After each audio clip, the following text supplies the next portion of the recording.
Menakutkan lah tengok langit. Ya Allah Tapi tak apa, dah nak sampai. Dia kalau nak hujan balik garang pun tak apa. Sebab balik kan, balik nak basah ke, nak kuyup ke, aku tak kisah. Yang penting nak menyampai ke office ni. Basah tak nak balik tak apa. Balik-balik tu boleh turun mandi ke, tukar baju ke. Basah sampai office, pisang lah jawab.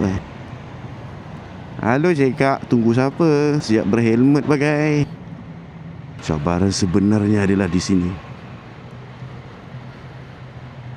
Lepas tak?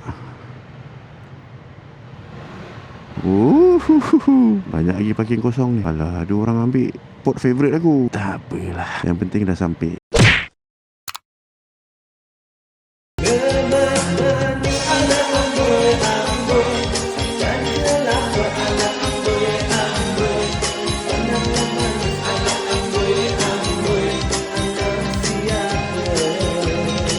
Okay guys, so ini antara barang-barang yang aku selalu guna dalam aku punya video. So kalau kata korang berminat untuk beli, korang klik aja dekat beg kuning tu. Okay?